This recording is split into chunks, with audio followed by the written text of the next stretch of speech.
Okay. Yun!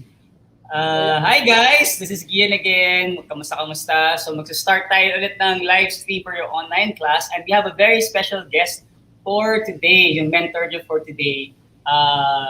Walang iba kundi si Gia Santos. Woohoo!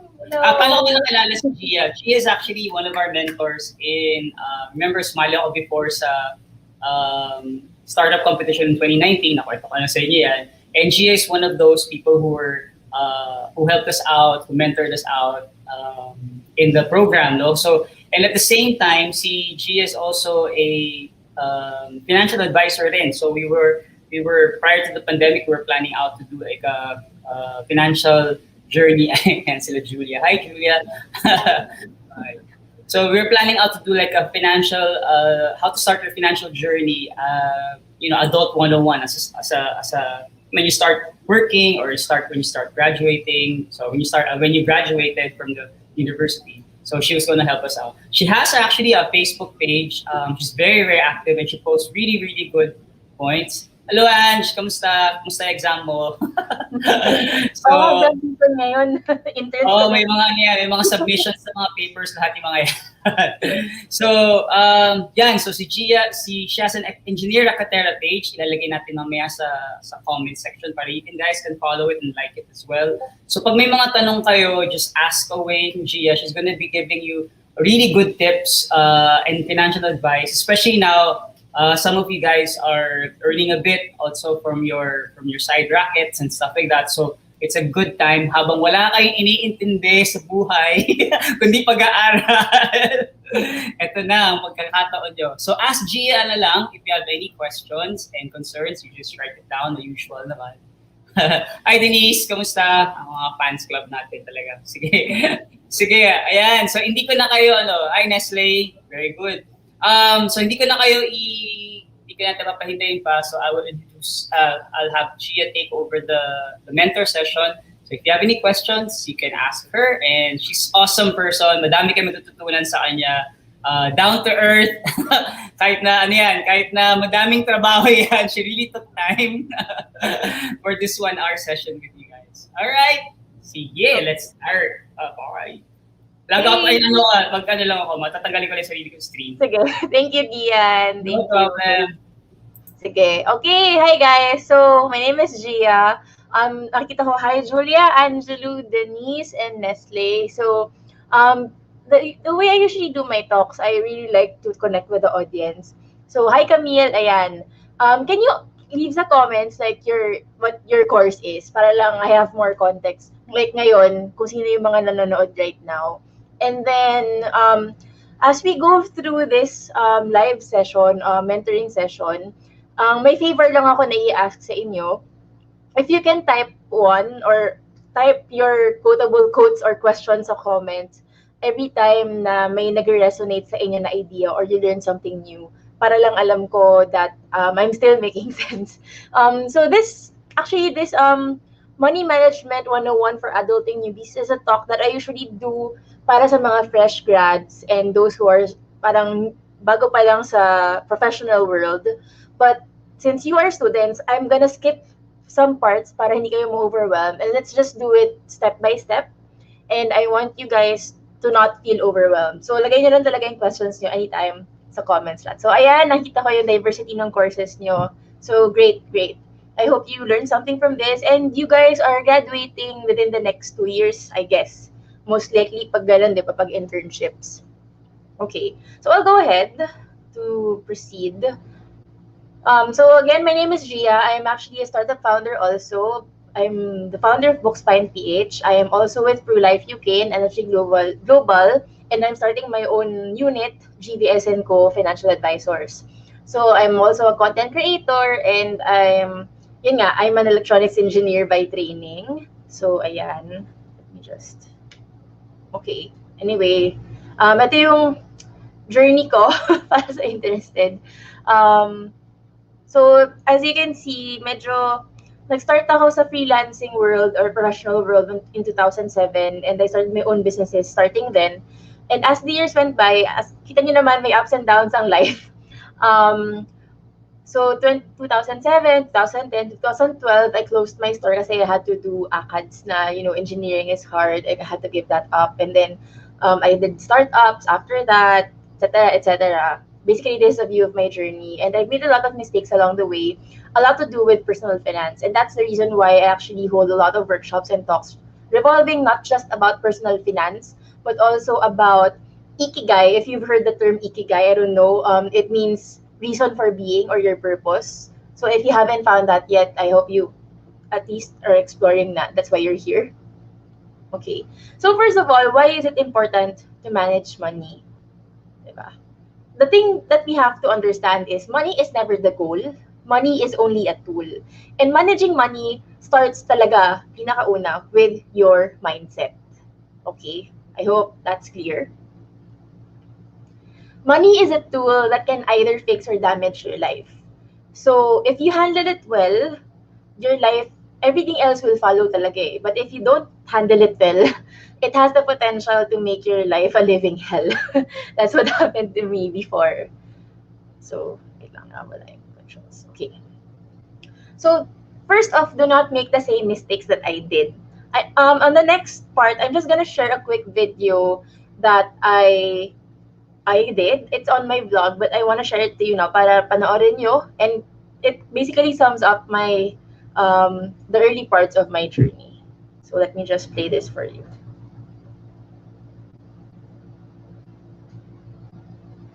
Hi everyone! Welcome back to my channel. Today, i-share ko sa inyo yung top financial mistakes that I made as a student, as a fresh grad, and as an entrepreneur.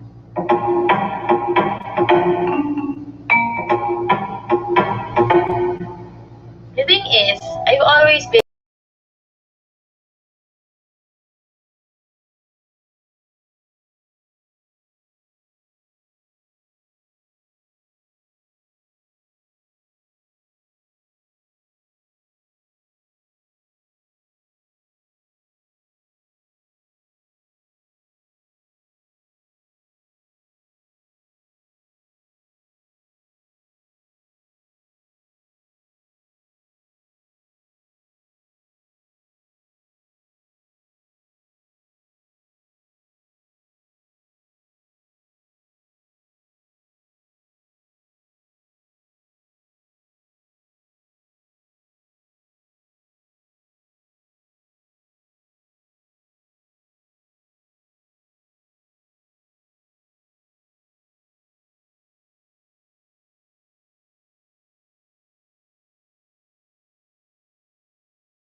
Yeah.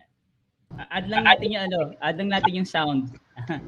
So, ah, sige, turo kay Gia. Nawala kasi yung video. Okay. Pa-send ng link dito, Gia. Ako ang magpadala sa may chat lang. Okay, wait. Sorry. Sorry guys, first time ko mag-StreamYard, tapos delayed pa yung comments. So, hindi ko kita agad. Ayan. Thank Wait you. lang. Yeah, send ko sa chat din. Stop ko muna yung share this part. Sige. At ako mag-share, guys. So, pa-play ko lahat, Gia, all the way. I'll tell you na lang pag stop na. Oh, sige. Yeah. Sige.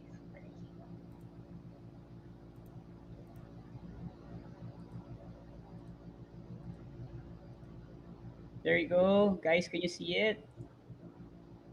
Then, ayan. My channel. Today, i-share ko sa inyo yung top financial mistakes that I made as a student, as a fresh grad, and as an entrepreneur.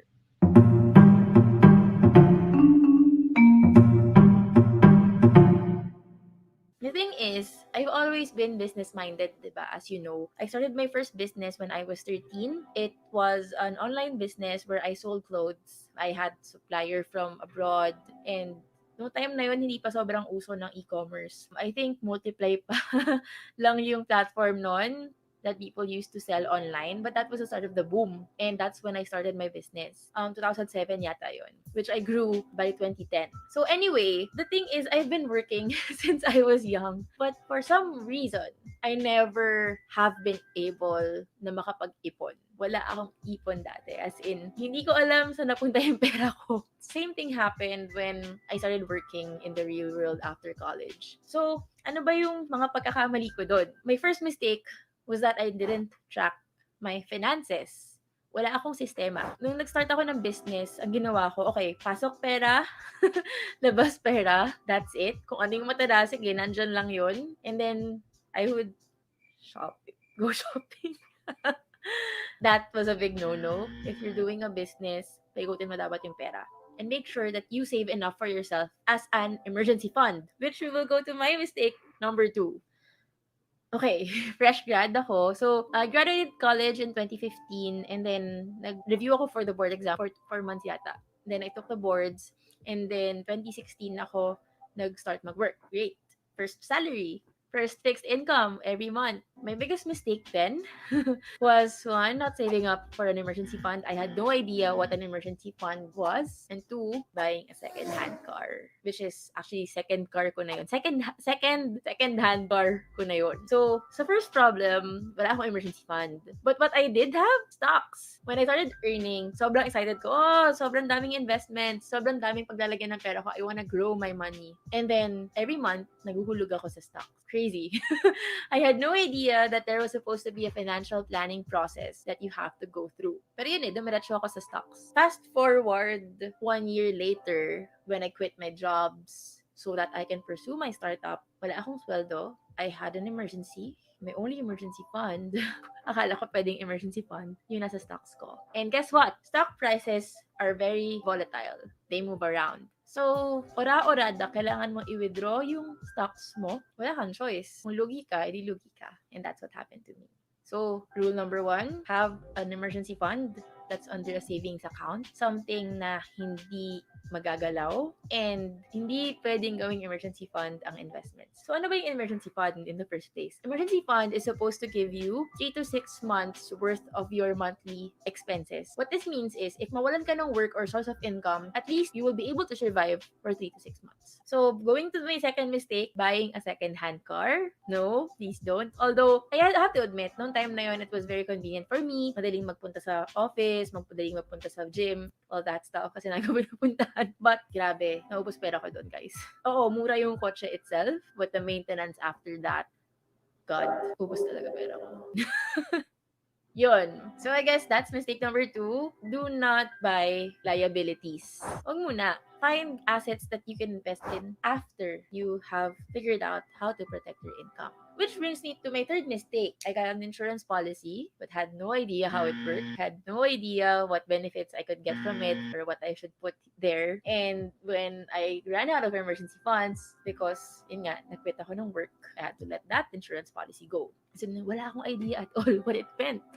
Akala ko lang, okay, bayad ka every quarter ng ganitong amount and then when you're 65, you'll get this amount. Turns out, the plan that I got was for retirement. Pero hindi ko alam na there's such a thing as an insurance policy pala that will give you benefits when you get critically ill. That was my biggest mistake. Kasi sana, na-maximize ko yung advantage ko noon when I was younger. Kasi pag mas bata ka, mas mura yung insurance policy eh. So, dun ako isa sa mga pinaka-nanghihinayang ako. And right now, it's hard for me to apply for one because of my condition. Pero, for the benefit of those who are not familiar, a critical illness insurance is not the same as an HMO. HMO kasi, or yung mga health cards that are usually provided by the companies, they pay the hospital bills directly to the hospital. Kung magkano yung bill, yun lang yung babayaran nila. So, wala kang ilalabas na bulsa mo. When you get a critical illness insurance, the benefit amount can go as high up to 10 million pesos. This means na if nagkaroon ka ng critical illness, kagaya ng cancer, heart attack, stroke, o kung ano man yan, you will get 10 million pesos. Or kung ano man yung amount ng benefit mo, you will get it in cash. You know how costly it is to have critical illness in the Philippines. I know people who've spent millions like having to sell their houses, their cars, their assets just to be able to pay for hospital bills. And if you have a critical illness insurance, you're protecting your income, you're protecting your assets para if ever na magkasakit ka, may pambayad ka. As in, it's cash. So even if you only spend 1 million or less in hospital bills, if yung benefit mo is 5 million or 2 million or 3 million, you will get that exact amount in cash. That's one of my biggest regrets. Kasi when you're like that in your early 20s, you can get sobrang laking benefit for just maybe 2,000, 3,000 a month. But kung gusto mo ng sobrang laking benefit when you're at my age, like 27, medyo mas mahal na siya ng konti. And also, if you get a health condition, mahirap na mag-apply for an insurance. That's my third mistake. Getting an insurance policy that I did not understand and also not exploring my options na pwede palang critical illness insurance. And siguro, not knowing that there's a financial planning pyramid that you have to follow. So, siguro I'll explain this very briefly na lang. You can attend my workshops if you're interested, or you can consult with me. But the financial planning pyramid basically tells you how to go about your finances. Paano ba paplanuhin yung financial life mo? The first step that you have to do is, una, know your why. Know why you're doing this, why you want to be financially free. Ano ba yung goals mo? Where do you want to go? Why do you want to get there? Number two, how are you earning your income right now? How many income sources do you have? How are you budgeting your money? You have to make sure that your income sources are enough. You should have more than one source of income always. Kasi the risk is too high if isa lang yung source of income mo. Lalo na if you're a breadwinner. Thankfully, I'm not. But yun. And also, budgeting your money properly is very important. One of my previous vlogs, I talked about the 6 jars system. You can follow that when you budget your money. Third step naman, you have to make sure that you protect your income. Why? Okay, sige, mag-iipon ka nga. Tapos, kung may emergency, may masamang nangyari, how are you gonna pay for it? Eh di maubos din yung foundation na binuild mo. So, di ba, pag pupunta ka sa gera or makikipagsapalaran ka, you first have to protect yourself. How are you going to fight if you're not protected? So, what are the tools that you can use to protect your income? So, one is, of course, yung sinasabi ko kanina, emergency fund. It has to be in somewhere easily accessible for you. It has to be liquid. When you say liquid, it's something that you can use agad to pay for other bills or expenses. Another tool that you can use, of course, is insurance. Maraming different kinds of insurance. There's life insurance, health insurance, critical illness, accident, property, car insurance, pet insurance. As much as possible, you have to get all of that. Kung may car ka, you should definitely have a car insurance, diba? Kung may bahay ka, home insurance. Kung may buhay ka, then get a life insurance. As for us, like for us na hindi naman breadwinners, we often think na hindi kailangan ng life insurance kasi wala namang maapektuhan if something happens to us, if we pass away, wala namang effect sa finances ng family members natin. For some of us na hindi breadwinners ha. But we don't realize na if we get critically ill, if we get cancer, if we get heart attack or stroke, which is, by the way, a very common thing happening now among the younger generation, where are we gonna get it? Wala pa tayong ipon. Kung maglalagay tayo sa investments, hindi natin alam kung pag nangyari yun, malaki na ba yung investment natin? And do you really want na yung ininvest mo at yung businesses mo, yung kinita mo sa businesses mo rather, would be used to pay for hospital bills? So yun, I would suggest to avail and protect yourself with a life insurance with critical illness benefits. When I meet my clients, yun talaga yung pinakaunang sinasuggest ko. Hindi ko kaya i-recommend na wag kumuha. I will always recommend it. Step number 4, ayan na, ito na yung favorite part ng karamihan. Growing your income, growing your wealth. That's where investing comes in. So may 2 types of investing then. There's low risk and there's high risk. Of course, bago ka mag-jump sa high risk investments like stocks, you have to go through one of the low risk ones just to get yourself familiarized with how it works. So may mga mutual funds there, mga bonds, managed funds. Try to get into those first and explore how they work. You have to be comfortable kasi with risk. So pag nag-invest ka, kailangan alamin mo ano ba yung risk appetite mo, ano ba yung level of risk that you can take. And kailangan naintindihan mo rin. So I guess my golden rule for investing is do not invest in something that you do not understand.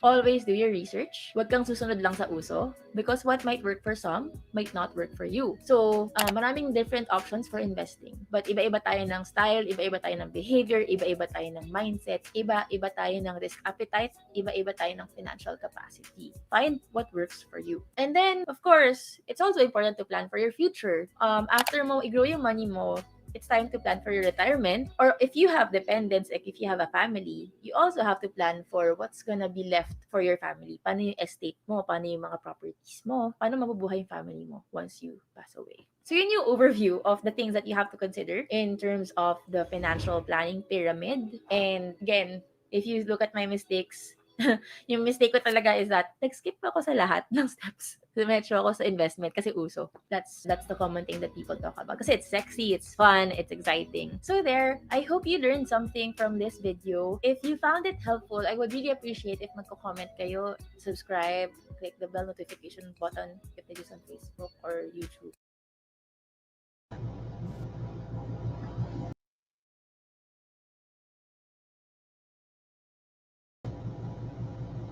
Ayan. Hello. Ang Sorry. galing. Hindi pa yun yung talk ko ah. Pero Ang ano, galing. Sobrang enjoy na enjoy ako na sa video. Winner yun yun ah. Ang galing yung text talaga tsaka yung details. Oh guys, alam niyo na yung pyramid. Financial pyramid. yan. Winner yung financial pyramid na yun. Sige. Alam ko, hindi nyo, most likely, hindi nyo pa na-absorb ng buo yun. So, I'm still gonna go through like, each step para I can address your questions then all throughout. Although, yun talaga yun eh. Pero I'll give you more details pa para you can work with Yun. them. Teka lang. Yan. Thanks, Kian. Ayan. Ayan, okay. So, I hope you learned something from the video. So, recap, okay. Hindi ko na-address to sa video, but the next, my question for you would be, so ano ba talaga yung itsura ng financially healthy individual, no? So, tatlo yan. First, you're financially healthy if you're able to meet your obligations on time, yung mga loans, bills, etc. Number two, if you have funds to address emergencies, kunyari sickness, accident, etc. And you have funds to realize your future. So, ayan. Reflection lang tayo, guys. Very quickly, now that you've watched the video, and mamaya, I'll go into details. Maybe grab a piece of paper, open your notepad or something, and then, itong mga steps na to, can you try to rank the following based on how you would prioritize them? Kahit, ano lang yan, 1 to 9. If you're not yet familiar pa with some of the terms, that's okay. So, make an assumption na lang muna. I'm not gonna ask you to send your answers, pero reflect lang. So, maybe like 30 seconds.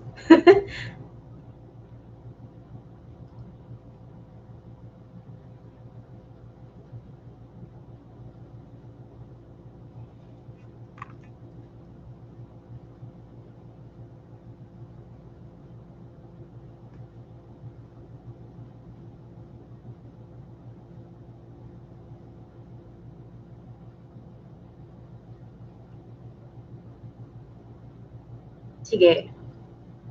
Okay, I hope you guys have been able to write it down on somewhere that you can get back to later on. Okay. So, let's go next. Ayan. So, yan, ano yung step 1 sabi ko kanina? Nalala niyo ba? Okay. Savings ba? So, again, pag nag-start tayo, usually, no, wait lang.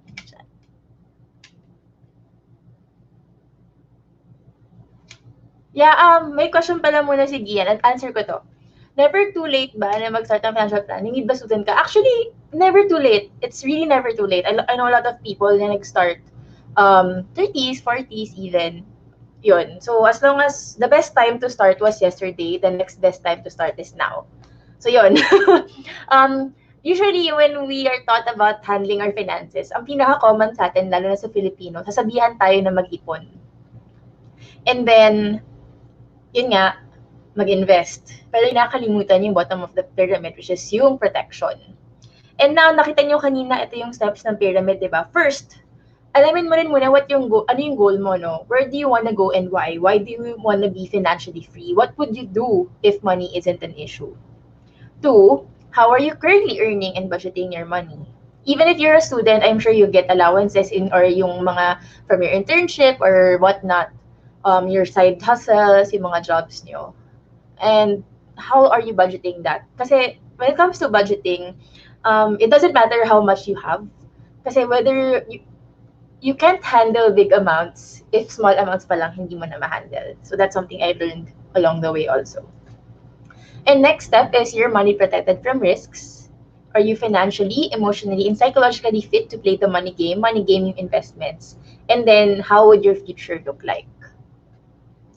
So for this, setting your goal and knowing your why, So 5 steps yan to realize your dreams. First, you have to know what you want, write it down, understand why you want it, know when you want it, know how much it will cost, and strategize the how.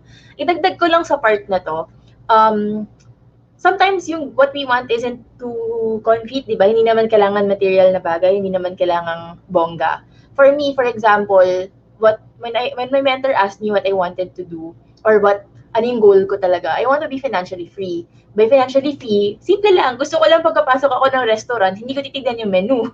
Pag bibili ako ng gamit, or magka-shopping ako, hindi ko titignan yung price tag. Or I can rest whenever I want. I can go to places whenever I want. That's what I wanted. So, tinanong niya ako how much it will cost. Syempre, hindi direct yung cost nun.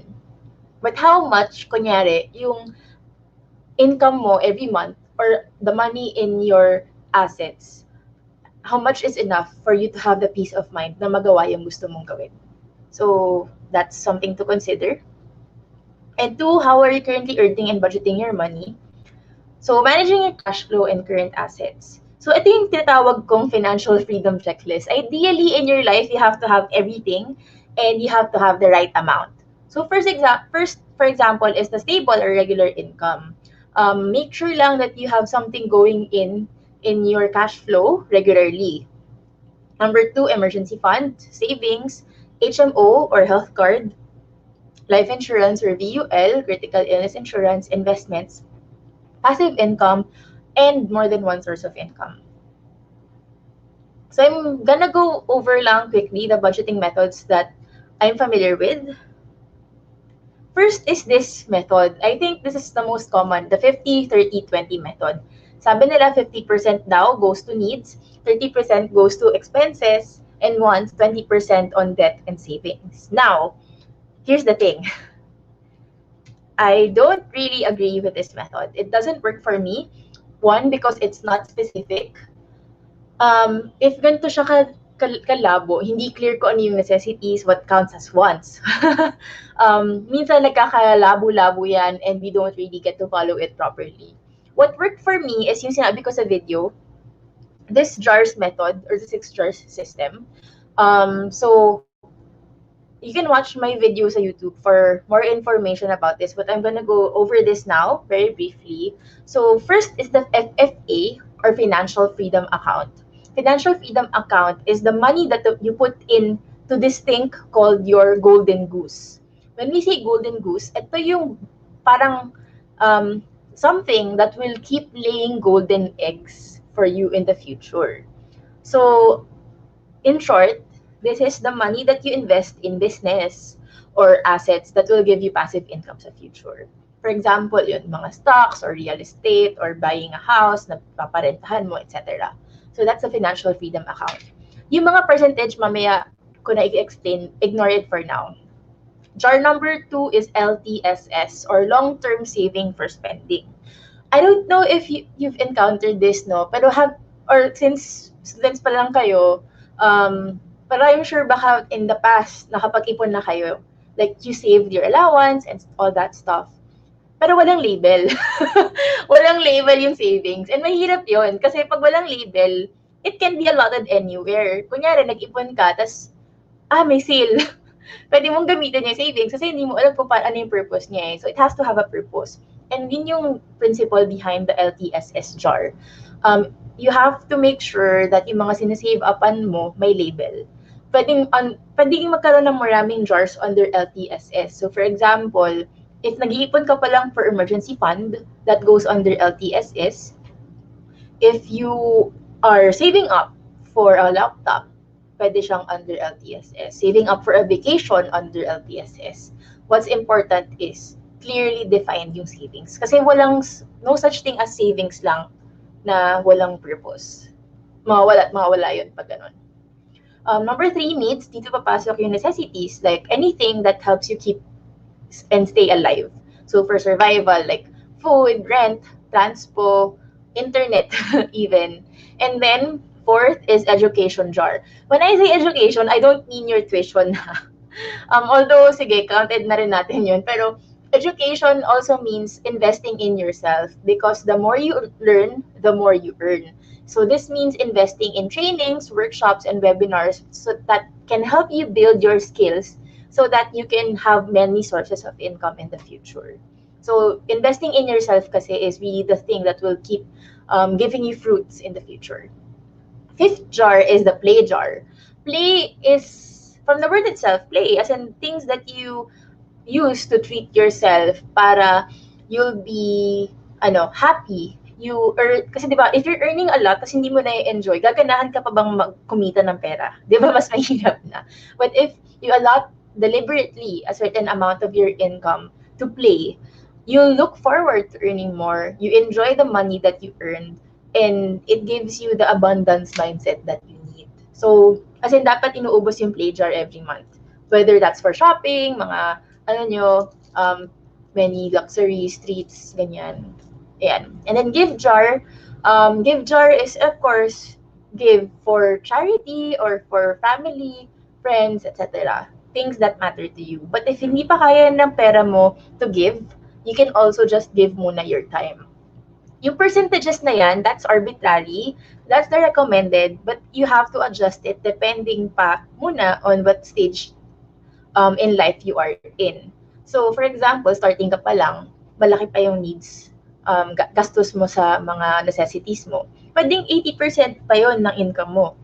So, magalat ka lang kahit 2% to 3% dun sa ibang jars. Ang importante, lahat may laman.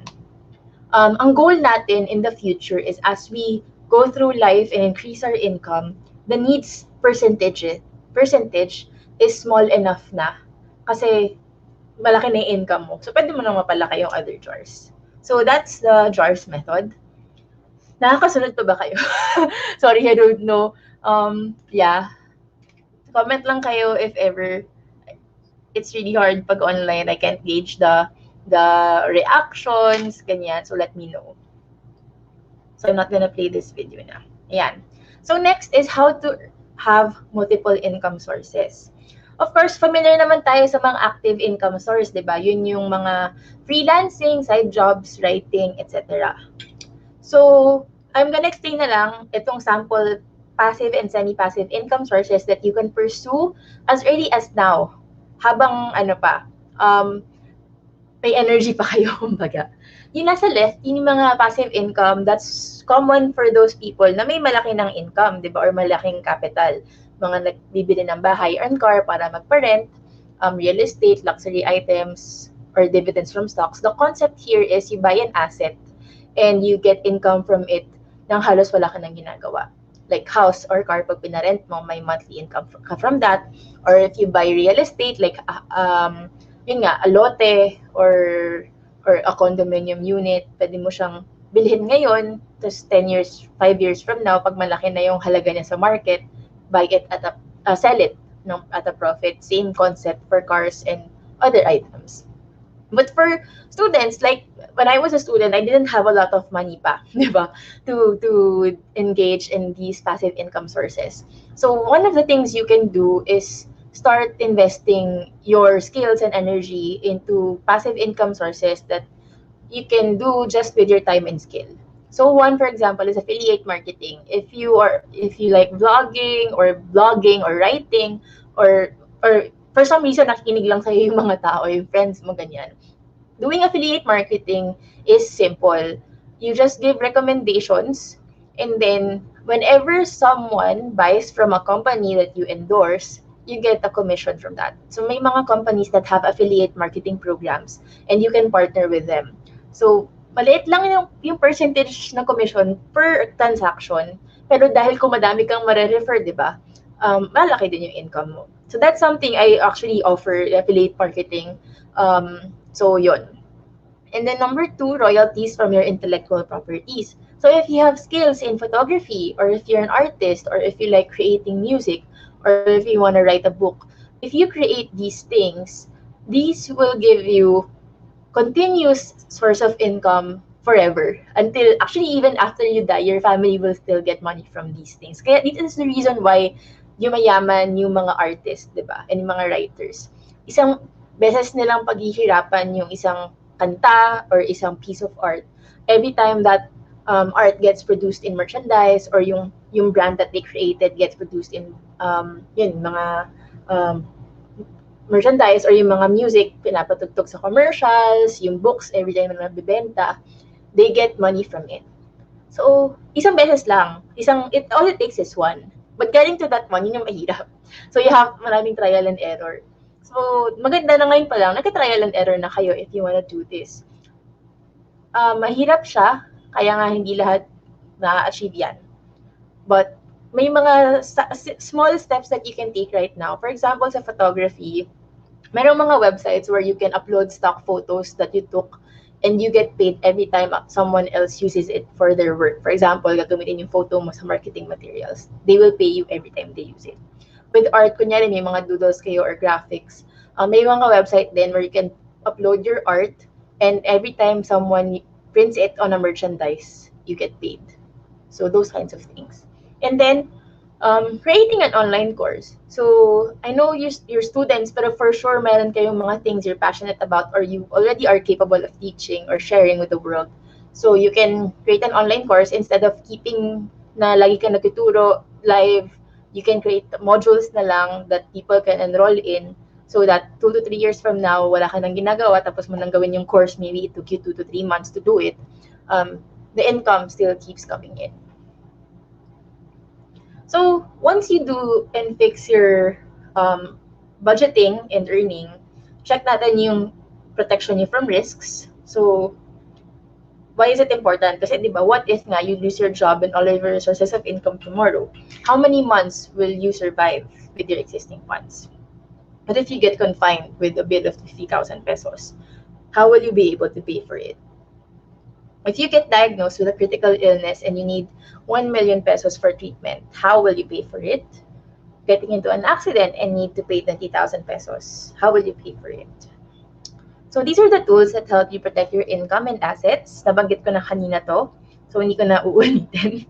So again, recap na lang: emergency fund to replace your income, HMO for hospital bills, doctor consultations. Ito, hindi siya cash, kumbaga diretsong binabayad din sa hospital. When you start working, you'll get this from the company. Pero if ever naman na gusto niyo nang bumili for yourselves, you can also. Life insurance. So, ang concept lang naman ng insurance is simple. If the event happens, money gets released. If you die, money will be released to your family. If you get ill, money will be released to you. And this money is greater than the amount. Yung money na ibibigay sa'yo, mas malaki kaysa sa money na hinulog mo. Kasi it's a risk management game for them also. And for you. Ayan, 9 life insurance, pag nag-travel kayo, important din yan, mga properties. So, skip ko na to. But yeah, in case you wanna take screenshots, go ahead. Na-cover ko na rin naman yan. So, yeah. Ang important to note for critical illness insurance, it gives you cash. And it protects your income and your savings. Ang coverage niya is up to 10 million pesos yung allowed by the Insurance Commission. So meaning, kunyari, ngayon, nag-avail ka ng critical illness insurance na nagkakahalaga ng 3,000 pesos per month kasi bata pa kayo. So yung benefit nun, 5 million pesos in critical illness, for example. Tapos 10 years from now, na-diagnose ka with a heart attack, kahit yung total na nahulog mo let's say 100,000 pa lang, you can get the whole 5 million pesos na. And then, ayan. So, FAQs lang. Ito yung how much these usually cost. HMO, 10K to 50K pesos per year. Depende sa age. Pati yung life insurance, based on age yan. And then non-life insurance also. Is everyone insurable? No. Not everyone who applies gets approved. How do you know how much benefits you need? Factors to consider is kung magkano yung monthly income nyo, magkano yung kailangan ng family nyo para mabuhay every month, and ano yung costs of critical illness. So ito yung costs of critical illness in the Philippines. I actually know someone whose father-in-law had a lung cancer and it cost them 13 million pesos kasi bigla ang nag-chemotherapy. Good thing mayaman sila, but they had to sell their assets to pay for that. Yung mga clients na na-meet ko before when I was doing a health tech startup spent 2 million pesos usually on heart attack. So yun, it's really, really expensive to get sick in the Philippines. That's why insurance is important. And now, once you've covered the 3 things, it's time to get into investments and accumulate your growth. Guys, students kayo, alam ko sobrang enticing to get into investments. Pero try to gauge muna if it's really ready na for you, especially if hindi pa nakakover yung first 3 things. Yan. So how much you're making is not as important as how much your money is making for you. When everything is okay, so 3 steps, investments are really, really good because of this. Because inflation is the rate and increase of prices of goods and services in the Philippines. So how do investments work? Para simple lang, para maintindihan natin, itong 2 things lang yung kailangan nitandaan. You buy low and you sell high, and you earn from compound interest. So compound interest, the concept lang niyan is you earn from your earnings. It's not about how much capital you have, it's about how early you start. So more time for growth equals more money. So kunyari may 100 pesos ka ngayon, kumita siya ng 100 pesos ulit kinabukasan. So may 200 pesos ka na. Kung naka-invest siya in something that earns you 100% of the income, magiging yung 200 pesos mo, magiging 400 the next day. Tapos 400 maging 800 and so forth, so on and so forth. That's the concept of compound interest. Kaya mas maganda mag-start ng maaga.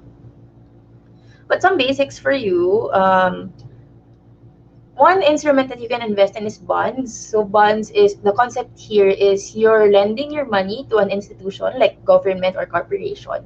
They're gonna use it for a project, and then they're promising to pay you for a certain amount of time, for a certain amount of interest. So ito yung pinaka-secure, sabi nila, na investment vehicle, available to sa banks usually, also available in other types of funds.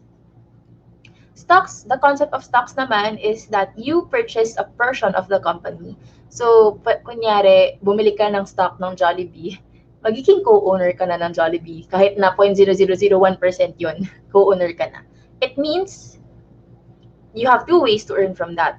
One is dividends. Dahil co-owner ka ni Jollibee, you earn every time na may profit sila na nire-release. So, kung profit nila is 1 billion pesos for the quarter, you get 0.0001% of that 1 billion regularly dahil stock owner ka. Another way naman to earn from stocks is capital appreciation. Kung nabili mo yung stock ni Jollibee ng 5 pesos kahapon, next year, lumaki sila at mas nagmahal yung presyo ng stocks nila, naging 50 pesos. Pwede mo ibenta yung stock mo at 50 pesos, so you earn 45 pesos. So, syempre, hindi naman ganun lang yung kinikita sa stocks. Kasi hindi naman isang perasong stock na yung binibili nyo usually. There are brokers available online that you can take workshops from. If I'm not gonna dive deep into this kasi hindi ko siya forte, and ayun nga, I don't want to overwhelm you with information. But to give you some terms that you can use na lang para makarelate kayo pag nagbabasa kayo ng news or something. Sa stock market, may 2 terms that you're gonna hear. Bull market or bear market. So, ibig sabihin lang yan, pag sinabing bear market, isabihin downwards yung trend ng market. Bumababa yung prices ng mga stocks, ng mga businesses, etc. Bakit daw bear? Kasi daw pababa, umatake yung bear. Bull market, pataas naman yung market. Ibig sabihin, tumataas yung prices, it's a good time to invest.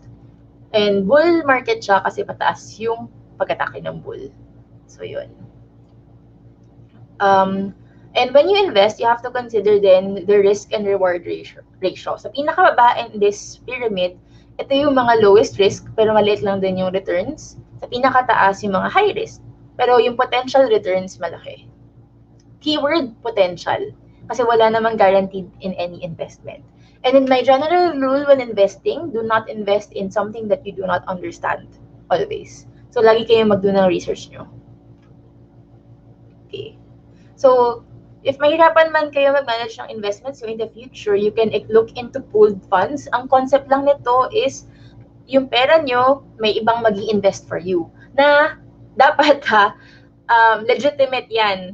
Pili kayo ng company. Hindi yan isang tao na lang nasabihin sa inyo, invest ko yung money mo, blah, blah, blah. Huwag kayong maniwala. Pag sinabi nilang guaranteed 30%, 40% growth, huwag kayong maniwala doon. Ito. walang guaranteed.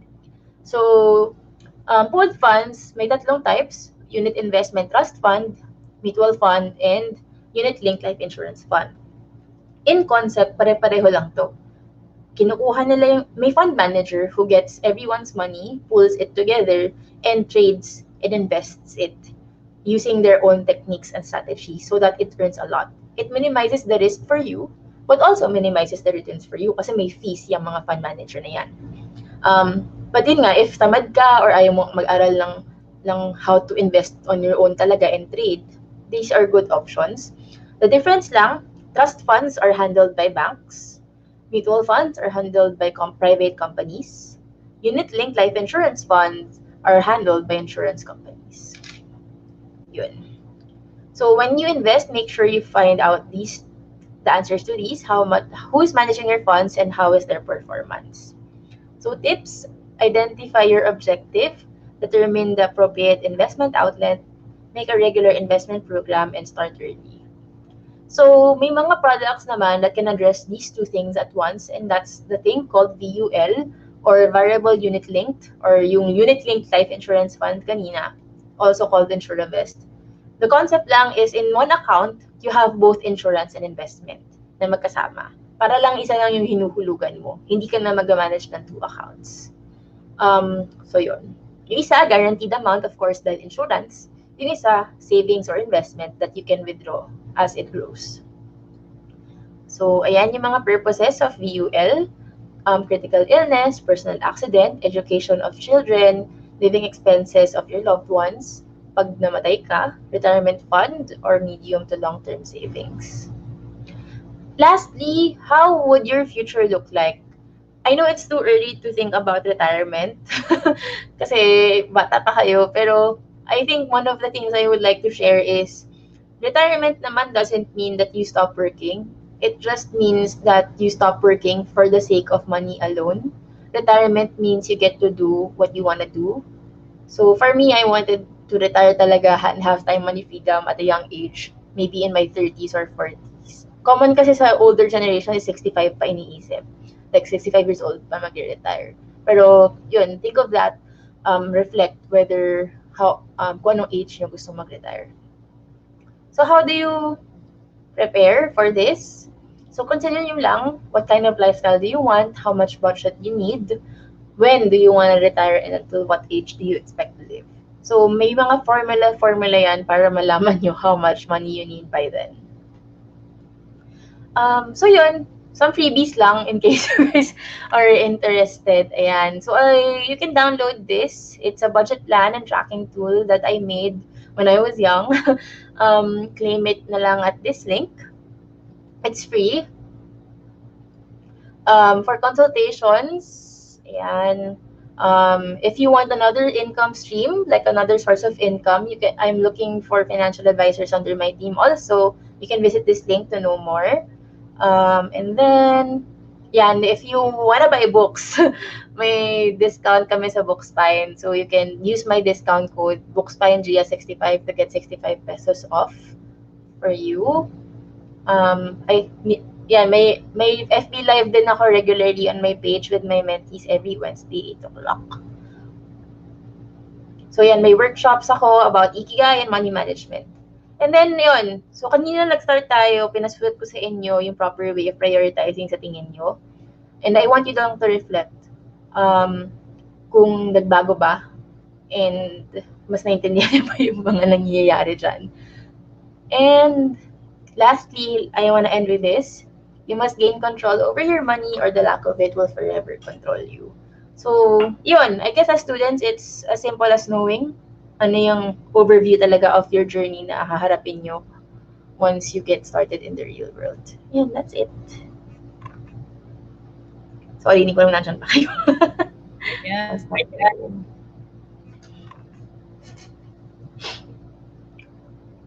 Hello? Iyan. Hello? Ay, wala ba? Ayan. Wala pala ako. Questions, guys. May tanong kayo. Tanong na natin kay Gia. Gia, may tanong ako. Yes, go. Kailangan, paano mo like for example, you mentioned a while ago about the financial planning, yung kunyari, if they want to go earn extra income and they want to go under you sa ano. But kailangan ba like usually yung mga tawag dito, mga Sun Life, True Life, mga Film Life, they always do that ba? Kasi napansin ko lagi may mga kilala ko na nag-offer ng ganun rin. Like they parang work together as a team. Tama ba? Like sila Oski Sun Life. Ba? Yeah. Oo.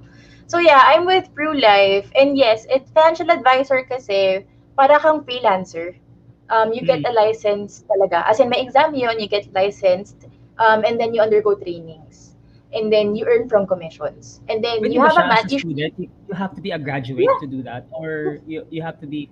Sa hindi naman, sa amin, sa team namin, we accept even students. Actually, my mentor nga, yung first ever encounter niya as insurance industry was when she was still a college student. And that's where she earned her first million as a student. Wow! So, yun yung mentor ko. Fire. So, Pwede ba gusto ko tuloy mag-financial advisor? Baka na! Net, seryoso ko dyan. May tanong pala. Si Ange, tanong, for insurance po, Miss Gia, ano po yung advice na kukunin po namin mga student na hindi ganun kalaki ang monthly income? Yeah. First of all, you have to think about yung situation nyo, no? Ini-expect ba ng family nyo na maging breadwinner kayo soon? And then, if ina-expect kayo, calculate nyo muna magkano yung benefits natin. Kasi when you get insurance, it's really personalized. Hindi siya kagaya ng mga off-the-shelf products na bibilin mo lang, bibigyan ka ng plan, etc. So, yung factors that you have to consider is, magkano yung monthly income mo? Kasi ang priority at this stage, kung maliit pa lang yung income nyo, is dapat you should be able to sustain it for a long time. Kumbaga, hindi kayo mahihirapan. Kasi yung lowest naman na possible na insurance policies, maraming iba-iba. Merong personal accident lang, which is around 100 pesos or 500 pesos per year. Meron naman na iba, 500 pesos per month, 1,000 pesos per month. The ideal talaga is 2 to 3K at least. Pero kung hindi nyo kaya sustain yun, you can start small. Ang sa akin, lagi kong sinasabi, whether it's insurance or business or etc., start small. Start with the amount that you can handle consistently for a long time. Whatever that amount is, you can build your benefits around it based on that amount. Make sure lang na like when you get one, make sure you really understand what you're getting. You understand the benefits, and wag niyo nga gayahin yung sinabi ko kanina yung mistake ko kung walang idea about it. So yun. Ito pa, my other question is, when it comes to the first job after grad, is it better to go to corporate or start freelance agad in terms of financial stability? Okay, good question. For me kasi never ako nag-corporate. Pero hindi rin naman ako nag-start ng freelance agad. There's a middle ground. Going into small businesses or working for startups. Kasi ganito yun. When you go to corporate, yes, you get financially stable. Hindi rin naman sobrang laki ng kita doon because sa totoo lang, walang secure sa panahon na ngayon. Kahit na corporate yan, hindi ka rin secure na magtatagal ka dyan Kung tanggalin ka nila, wala ka na magagawa. In terms of experience, based sa mga nakakausap ko, like mga teammates ko who are into corporate, hindi rin talaga ganun kasing laki yung experience compared when you start working with small companies or startups. So, if money is not an issue, so for example, may safety net ka naman, or hindi naman sobrang gipit yung family mo na hindi ka inaasahan ng sobra-sobra, if you have that privilege, then I suggest you can explore yung mga small companies muna. Maybe not, yung freelance, pwedeng on the side naman yan Kahit wag lang siguro muna agad. Kasi, it's a good opportunity kasi when you work in a company, it's not just the money that you're getting, but also the experience, the network, the ability to work with amazing people and learn from them. So yun yung stand ko about that. All right. Galing. Yeah, I hope that I answered the question. May tanong ako, may bayad ba pag nag-training with Engineer Racatero as a financial advisor, or yung training for financial advisor? Do you pay for, like, there's a fee ba for that? No, kasi like when you become an advisor under my team, it's really officially under the company. So like may mga overrides, commissions, etc. So what training with us is really included. Ang babayaran lang when you become a financial advisor is when you take the exam with the insurance commission and pay for the license, which is in total less than 5K yun. If you take the exams, dalawang exam yun and dalawang license. Tas ano yan, sa Pwede mo siya graduate ulit sa ubutin? Like if you fail madali lang ba exam? Like if you fail it again, can you repeat it? Or you have to take like another year to do it again? Or there's like a You can period of ano, time? you can take it anytime. Well, ngayon, problema kasi pandemic, nagkakagulo sa exam. Pero if you fail, you can take it the next schedule available. Pero actually, madali Okay. lang siya. We also provide the training materials that you can use. As in, super dali. As in, kayang-kaya. Okay, so hindi ka naman mabobobo sa mabobobo pagdating sa mga questions doon. Parang feeling mo baka may mga math na tanong, may mga ganun ba? Like Wala namang compute math. ROI of ano. May isang math question lang, pero isa lang. Kasi ano siya, yung hindi siya kagaya ng normal board exams. Ano siya, talagang very standardized. Tapos yung reviewer, as in, babasahin mo lang talaga and intindihin yun na yun. So yun na yun. At may tanong ulit. Okay. Tanong ni Nestle is like, what banks po is the best for savings kapag student pa? Okay. I'm not gonna endorse like specific banks, but something that you have to consider na lang first is magkano yung initial deposit. May mga banks kasi, actually, dalawang option yan eh. Pero always know na laging may trade-offs. May mga savings account na walang initial deposit, pero every time you withdraw, ang laki ng charge. So, Yeah. that's one.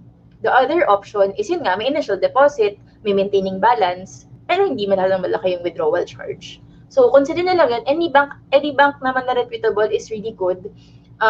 Consider lang talaga yung maintaining balance, yung mga ganung parameters.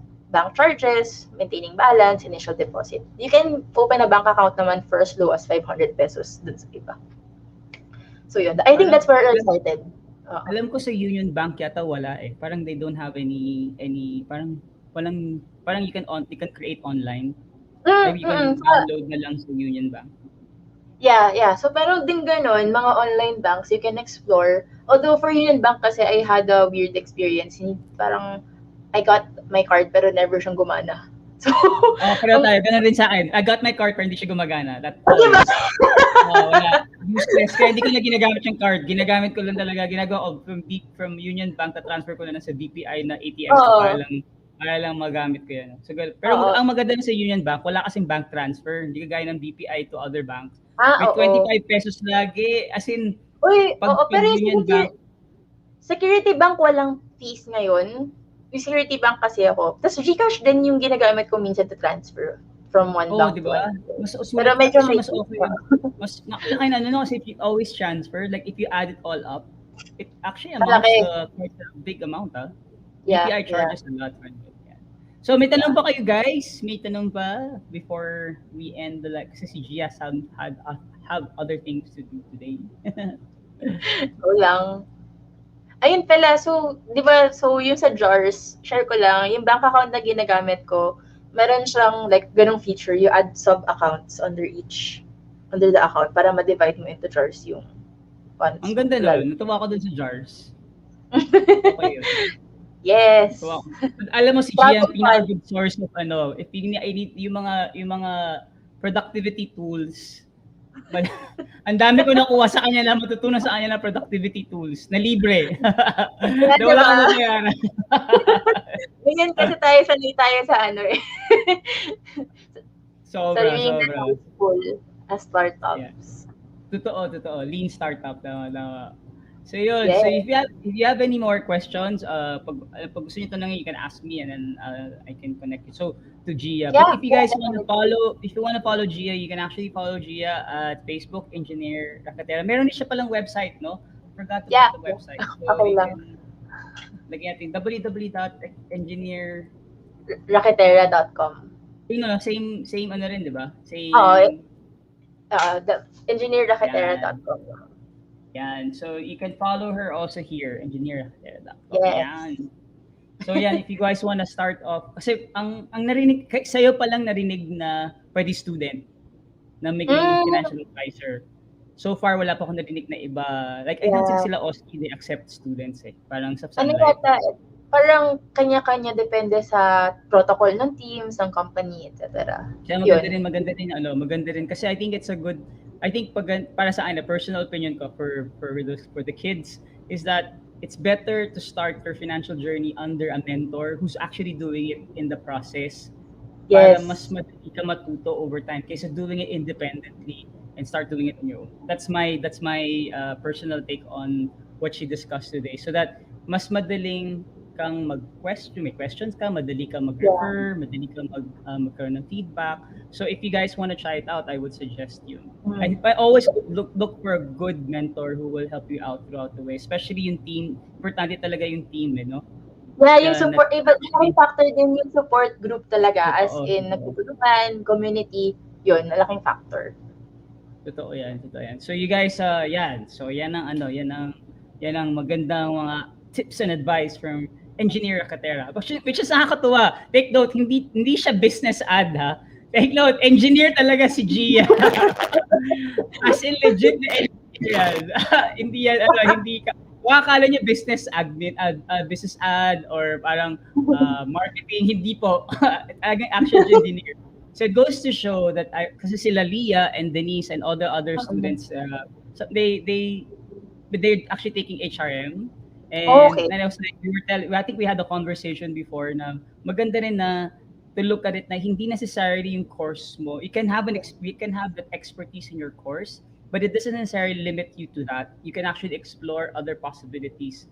Kasi as a human being, you're actually capable of learning more naman and doing things more. Super. Yes. Saka like kong sinasabi, kasi what you learned in your course, it's just a resource. It should not define your identity. So, huwag kayong malimit ng course nyo. I actually know a lot of people talaga na nag-succeed in so many different fields coming from different courses na nakatulong yung learnings from the course, pero hindi kailangan na porket HRM ka, nasa hotel ka, or restaurant, ganyan. Or accounting ka, nasa ka lang, accounting firm. Yun. And the thing, sorry, share ko na lang din dahil nabanggit mo, yung sa business and marketing. Actually, where I learned these things, like marketing, is from freelance writing. Very, very weird, no? Pero kasi when I was a freelance writer, yung mga tasks na pinagawa sa akin was marketing related na, like write a content article about marketing, blah, blah, blah. That's where I learned. So, yun, I learned that when I was 13. So, guys, kaya nyo pa yan. Go and learn talaga. Pero grabe talaga, negosyante na talaga since bata pa talaga si Gia. Kaka-teenager lang, na talaga. pag hindi binibigyan ng luho ng magulang, pipilitan ka. Ayos yan.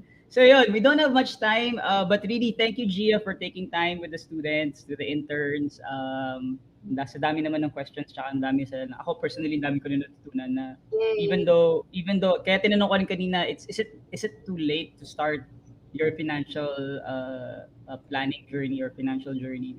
Sabi mo nga, it's never too late. Although the best time, the best time was yesterday. Next best time is the next is today, no? The next best time is today. So yan, kasi uncertain yung tomorrow. So wala tayo masibukas. Hindi ko alam kung may tomorrow pa.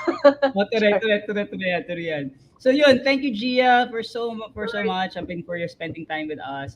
Thank you, guys, so interns. Thank you also for having me. Welcome. Thank you for having me. Masipag yung mga bata na to. Sobrang sipag nila. Kahit na in the middle of their requirements, kahit na alam mo daw, sabi nila saan, mas stressful pa daw yung online classes compared sa actual in-person class. Kasi nga parang the whole day kang, unlike sa class, pwede mo iwanan. Like, pwede ko umalis sa school, nakalimutan mo na doon sa school. Pwede pagdating mo sa bahay, iba na yung iniisip mo. Ito hindi, kasama mo sa school sa bahay. So 24 hours ka nag-iisip. Kaya maganda na mag-break time kayo, guys. Tama yung ganito. So good job. Thank you, guys. Thank you daw from everyone, from Denise. Thank you guys for listening. Julia, si Odd. Wow, si Odd nandito ka pala. Odd, di ka na napansin. Dahil ka nilaloko si Odd. Ayan. So yan, follow nyo lang siya, engineeracatera.com, and then if you have any questions, you can message her directly sa website. Ayan. Thanks, so maraming salamat. See you guys. Bye. Bye.